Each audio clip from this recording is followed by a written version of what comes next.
Naku po, nagwala na naman si Sara Lustay Duterte sapagkat inireklamo siya nagnakaw ng pera.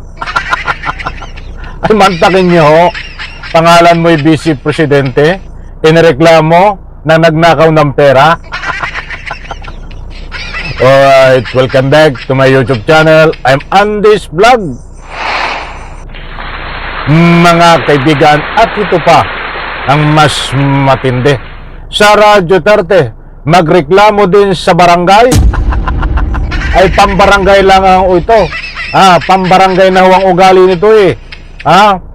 I-like muna natin ang video na ito kung nagustuhan nyo. Please subscribe my YouTube channel. Maganda po ang tatalakayin natin dito. Seryoso na ba't ay katawa-tawa ho at nakakahiya itong ginawa ni Sara Lustay Duterte. Aba, inireklamo siya na nagnakaw ng pera, di umano. Subalit ito pa, uulitin ko mas matindi, ay nagwawala ho. Si Sara Duterte pumapalag at magreklamo sa barangay. Ay mga barangay tanod, ay humanda ho kayo. Kung sa mang barangay ho ito magreklamo dahil itong si Sara Lustay Duterte ay nagwawala ho at pupunta ng barangay at may ireklamo ho. Pag nagwala ho diyan sa barangay, ikulong nyo sa barangay ito pusasan. Anak ng katakot-takot ito. Mga kaibigan, kapit, wag ho kayong alis. Ito, tibabagi ko po sa inyo. Importante na mahalagang malaman nyo po ito. Huwag nyo pong kaligtaan, panoorin, pakinggan ang ibabahagi ko po sa inyo ko. Nako, ay matindi ho ito. Talagang baka ho kayo ay may kilala na espesyalista na albularyo. Hindi po basta albularyo o manggagamot na albularyo. Kailangan po nito ni Sara Lustay para mapatignan, para masuri ang tunay laman ng kaisipan nito. Hindi naman pwede ito sa talyer. Kasi kulang daw ng tornilyo to eh. Wala namang ganyang tornilyo sa talyer eh. Anak ng katakot-takot, all in the Philippines. Eto, nako, ay matindi ho itong ating tatalakayin ngayon. Maligaw man ng paggamit Nako. Pumalag si Vice President Sara Duterte sa mga isinampang reklamo laban sa kanya, kabilang ang plunder. Pagtatakip lang daw ito sa nangyayaring nakawan sa kaban ng bayan. Yan ang express report ni JC Cosico. Nako. Isa na namang fishing expedition. Ganyan inilarawan ni Vice President Sara Duterte ang patong-patong na reklamo kabilang ang plunder na isinampa laban sa kanya at 15 pang opisyal ng OVP at DepEd kahapon ng mga civil society leaders sa Office of the Ombudsman. Nag-ugat yan sa mali o manong paggamit na kabuuang 612.5 million pesos na halaga ng confidential funds. Sa isang pahayag, sinabi ng bise na hindi ito ang unang pagkakataong hinanapan o mano siya ng butas. Ginawa na rin daw Lumang tugtugin na yan. Sara Lustay Duterte na sinasabi mong hinahanapan ka ng butas. Mga kaibigan, hindi po tayo nagpapakalat ng anumang fake news dito. Datapwat na sabi natin na itong si Sara Lustay Duterte ay nagwala at nagreklamo. Nandiyan po at pumalag ayon sa balita na ito na isang uri ng pagwawala at pagreklamo. Hinahanapan daw ho siya ng butas. Mga kaibigan, ito, panoorin po natin, mas matindi pa ho ito. At sa bandang gitna, ay dyan nyo matutuklasan na itong si Sara Lustay Duterte ay magreklamo sa barangay. Ipusasan nyo ito, mga barangay tanod, kapag nagwala diyan sa barangay, itong si Sara Lustay Duterte. Ito, nako.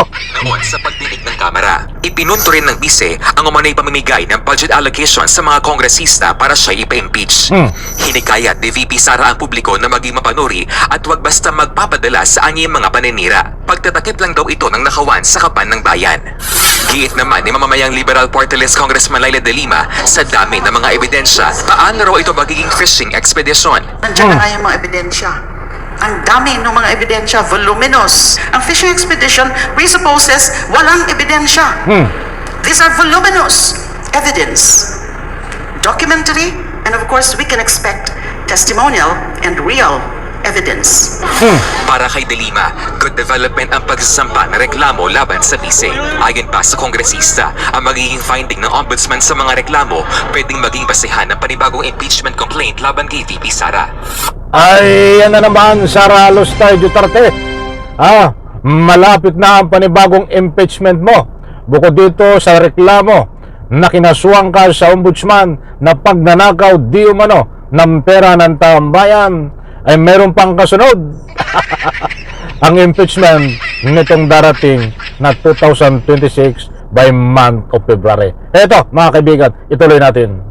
Tatandang idineklarang unconstitutional ng Korte Suprema ang naunang articles of impeachment laban kay VP Sara. Pero pwede na ulit magsampa ng panibagong impeachment complaint sa Pebrero kapag napasuna ang 1-year ban. Ombudsman has enough time to evaluate those evidence attached to the complaint as filed yesterday between now and February. Nagbabalita mula sa front. Maliwanag, mga kaibigan. Maraming salamat, News 5. Alam ko nakuha nyo ang gustong ipunto at ang laman ng balita na ito. Mga mahal kong taga-subaybay, ang dami ho na nagbibigay ng anumang public opinion dito sa comment na ito. Dahil ito nga si Sara Lustay Duterte ay pumalag dahil itong reklamo sa kanya na pagnanakaw di umano ng pera ng taong bayan ay pinalagan niya, na ang sabi niya ay ginagawang butas lang, hinahanapan siya ng butas dahil kabaliktaran daw ang ginagawa. Ay nananaginip ka ng gising, Sara Lustay Duterte.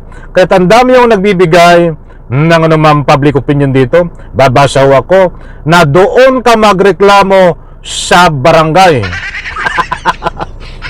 Dami, nabasa pa ako.